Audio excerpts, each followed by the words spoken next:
الحمد لله رب العالمين والصلاة والسلام على سيد الأنبياء والمرسلين أما بعد فأعوذ بالله من الشيطان الرجيم بسم الله الرحمن الرحيم صلوا على الحبيب اللهم صل على محمد وعلى آل محمد اللهم بارك على محمد وعلى آل محمد.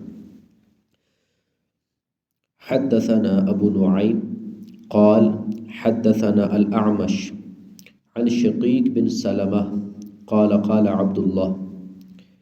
امام بخاری بیان کرتے ہیں کہ ہم سے ابو نعیم نے حدیث بیان کی. ابو نعیم کہتے ہیں کہ ہم سے اعمش نے حدیث بیان کی. اعمش شقیق بن سلمہ سے روایت کرتے ہیں. شقیق بن سلمہ کہتے ہیں کہ حضرت عبداللہ ابن مسعود رضی اللہ عنہ نے فرمایا کننا اذا صلینا خلف النبی صلی اللہ علیہ وسلم، کہ جب ہم نبی صلی اللہ علیہ وسلم کے پیچھے نماز پڑھتے تھے قلنا السلام علی جبریل و میکائیل، تو ہم جبرائیل پر اور میکائیل پر سلام بھیجتے. ہم اس طرح کہتے تھے کہ جبرائیل پر سلام ہو، میکائیل پر سلام ہو، السلام علی فلان و فلان، اور فلاں پر بھی سلام ہو. فالتفت الینا رسول اللہ صلی اللہ علیہ وسلم، نبی صلی اللہ علیہ وسلم ہماری طرف متوجہ ہوئے ایک مرتبہ. فقال، اور ارشاد فرمایا، ان اللہ هو السلام، یعنی تم اللہ پر بھی سلام بھیجتے ہو. ان اللہ هو السلام، بے شک اللہ خود ہی سلامتی ہے، اس پر سلام بھیجنے کی کوئی حاجت نہیں. فَإِذَا صَلَّ أَحَدُكُمْ، پس جب تم میں سے کوئی شخص نماز پڑھے فَلْيَقُلْ، تو وہ کہے التَّحِيَّاتُ لِلَّهِ وَالصَّلَوَاتُ وَالطَّيِّبَاتُ، کہ تمام آداب بندگی یا بدنی عبادات اللہ کے لیے ہیں، تمام مالی عبادات اللہ کے لیے ہیں، اور تمام تعریفیں اور تمام پاکیزگیاں اللہ کے لیے ہیں. السلام علیک ایھا النبی ورحمۃ اللہ وبرکاتہ، کہ اے پیغمبر آپ پر سلامتی ہو، اللہ کی رحمت ہو اور اس کی برکتیں ہوں.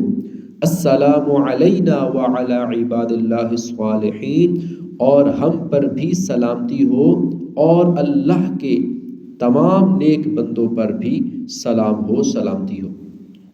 نبی صلی اللہ علیہ وسلم نے اس میں ارشاد فرمایا کہ فَإِنَّكُمْ إِذَا قُلْتُمُوهَا، پس بے شک جب تم یہ پڑھو گے، ایسا کہو گے، أَصَابَتْ كُلَّ عَبْدٍ لِلَّهِ صَالِحٍ فِي السَّمَاءِ وَالْأَرْضِ، تو پھر اللہ کے تمام نیک بندے جو زمین و آسمان میں موجود ہیں ان تک اللہ اس کو پہنچا دے گا. یعنی تمہارا سلام جو ہے وہ اللہ کے تمام نیک بندوں تک پہنچ جائے گا.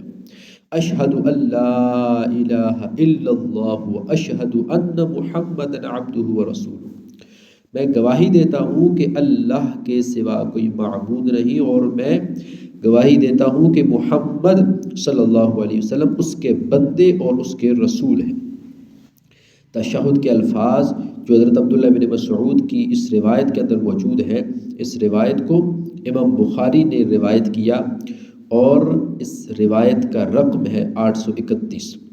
عربی الفاظ اس تشہد کے سماعت فرما لیجئے. التحیات للہ والصلوات والطیبات، السلام علیک ایھا النبی ورحمۃ اللہ وبرکاتہ، السلام علینا وعلی عباد اللہ الصالحین، اشہد ان لا الہ الا اللہ اشہد ان محمدا عبدہ ورسولہ. اسی روایت کی بنا پر امام ابو حنیفہ رحمہ اللہ اور ان کے متبعین، ان کے مقلدین اس تشہد پر فتویٰ دیتے ہیں کہ یہ تشہد پڑھی جائے نماز کے اندر. جبکہ دوسری طرف امام شافعی علیہ الرحمہ وہ صحیح مسلم کے ایک روایت سے استدلال کرتے ہوئے ایک دوسری تشہد، کوئی بہت بڑا فرق نہیں ہے، وہ روایت بھی سماعت فرما لیجئے. حدثنا قتیبہ بن سعید حدثنا لیث، امام مسلم فرماتے ہیں کہ ہم سے قتیبہ بن سعید نے حدیث بیان کی، اور قتیبہ بن سعید کہتے ہیں کہ ہم سے لیث نے حدیث بیان کی. امام مسلم ایک دوسری سند بھی بیان کرتے ہیں روایت کی. حدثنا محمد بن رمح بن المہاجر، محمد بن رمح بن المہاجر نے ہم سے حدیث بیان کی، اور وہ کہتے ہیں کہ ہمیں لیث نے خبر دی. دونوں جگہ امام مسلم مختلف اپنے اساتذہ سے روایت لا رہے ہیں، اور ان دونوں اساتذہ کے استاد جو ہیں وہ لیث ہیں. لیث آگے بیان کرتے ہیں ابو زبیر سے، ابو زبیر سعید بن جبیر اور طاؤس دونوں سے روایت کرتے ہیں. سعید بن جبیر اور طاؤس یہ دونوں تابعین بزرگ ہیں، محدث ہیں، دونوں حضرت ابن عباس کے شاگردوں میں شمار ہوتے ہیں. حضرت سعید بن جبیر اور طاؤس دونوں حضرت ابن عباس کے، حضرت عبداللہ ابن عباس کے شاگردوں میں شمار ہوتے ہیں، اور وہ دونوں حضرت عبداللہ ابن عباس سے روایت فرما رہے ہیں انہو قال کان رسول اللہ صلی اللہ علیہ وسلم یعلمنا التشہد کما یعلمنا السورة من القرآن. دوسری روایت کا الفاظ یعلمنا القرآن کہ نبی صلی اللہ علیہ وسلم ہمیں تشہد ایسے تعلیم فرماتے تھے جس طرح کے قرآن تعلیم فرماتے تھے یا قرآن میں سے کوئی سورت تعلیم فرماتے تھے. فکان یقول، بس نبی صلی اللہ علیہ وسلم فرماتے تھے التحیات المبارکات الصلاۃ الطیبات للہ، کہ تمام آداب بندگی یا جسمانی برکت والی عبادات، الصلاۃ الطیبات للہ تمام مالی اور تمام تعریفیں اور تمام پاکیزگیاں اللہ کے لیے ہیں. السلام علیک ایہا النبی ورحمۃ اللہ وبرکاتہ، اے پیغمبر آپ پر سلامتی ہو، اللہ کی رحمت ہو اور اس کی برکتیں ہوں. السلام علینا وعلی عباد اللہ الصالحین، ہم پر سلام ہو اور اللہ کے تمام نیک بندوں پر سلام ہو.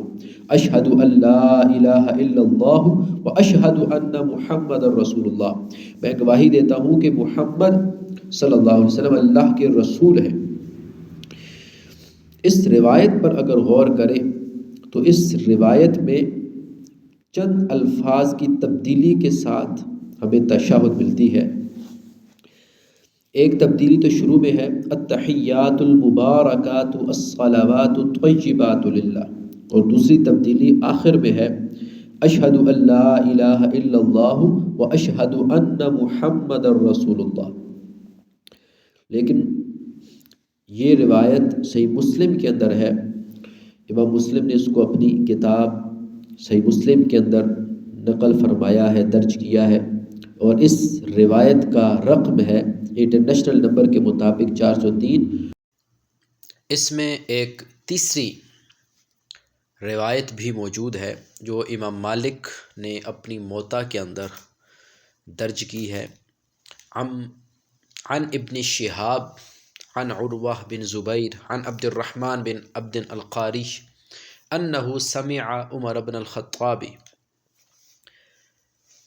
امام مالک فرماتے ہیں کہ ابن شہاب نے روایت کیا ہے عروہ بن زبیر سے، اور وہ عبد الرحمن بن عبد القاری سے روایت کرتے ہیں کہ انہوں نے حضرت عمر بن الخطاب رضی اللہ عنہ کو سنا وہو علی المنبر، اس حال میں کہ وہ ممبر پر تھے، یعلم الناس التشہد، اور وہ لوگوں کو تشہد کی تعلیم دے رہے تھے، لوگوں کو تشہد سکھا رہے تھے. یقول، وہ فرما رہے تھے قولو، اے لوگو تم کہو التحیات للہ الزاکیات للہ الطیبات الصلوات للہ السلام علیکہ. آگے دوسری جو دونوں روایتوں کے اندر جو تشہد بیان ہوئی ہے، آگے اس طرح کے الفاظ ہیں، اور آخر میں جو الفاظ ہیں اشہد ان لا الہ الا اللہ و اشہد ان محمدًا عبدہ و رسولہ، یعنی وہی جو صحیح بخاری میں روایت ہے جس پر حضرت عبداللہ بن مسعود سے جو روایت صحیح بخاری کے اندر موجود ہے، جو حضرت امام ابو حنیفہ رحمہ اللہ کا موقف ہے. یہ تیسری روایت موطا امام مالک کے اندر امام مالک نے نقل فرمائی ہے، اور اس روایت کا جو نمبر ہے وہ 204 ہے، اور یہی روایت سنن نسائی کے اندر بھی موجود ہے، اور وہاں اس کا نمبر 1173 ہے، اور سنن الکبریٰ للبیہقی کے اندر بھی یہ روایت موجود ہے. اور اس کے بعد جو چوتھے امام احمد بن حنبل رحمہ اللہ، ان کا موقف بھی امام ابو حنیفہ والا موقف ہے، یعنی امام ابو حنیفہ رحمہ اللہ حضرت عبداللہ بن مسعود کے تشہد کو زیادہ افضل اور مسنون قرار دیتے ہیں۔ اسی طرح حضرت امام احمد بن حنبل بھی حضرت عبداللہ ابن مسعود والی روایت کے تشہد کو زیادہ افضل اور مسنون قرار دیتے ہیں۔ المختصر، اس میں علماء کا، فقہاء کا اتفاق ہے، اور بعض اس سے اختلاف بھی کرتے ہیں، لیکن اکثر اس بات پر متفق ہیں کہ یہ جو اختلاف ہے یہ صرف اور صرف افضل اور غیر افضل ہونے میں ہے۔ ان میں سے کوئی بھی تشہد پڑھا جائے تو اس میں کوئی قباحت نہیں ہے، یہ تمام مستند روایات سے ہم تک پہنچی ہیں۔ یہ تینوں تشہد بہت چھوٹے اختلافات کے ساتھ، بہت کم اس میں الفاظ کی تبدیلی ہے، لہذا ان میں سے کوئی بھی اگر کوئی شخص تشہد پڑھتا ہے تو اس کی نماز درست ہے۔ اور یہ تینوں تشہد جو ہیں وہ سند کے اعتبار سے نبی صلی اللہ علیہ وسلم کی طرف نسبت کرنے میں ایک قوی درجہ رکھتے ہیں، اطمینان کا باعث بنتے ہیں۔ اس لیے اگر ان تینوں تشہد میں سے کوئی شخص کوئی بھی تشہد پڑھ لے تو اس کی نماز کو غلط نہیں کہا جا سکتا۔ وما علیہ الا البلاغ المبین۔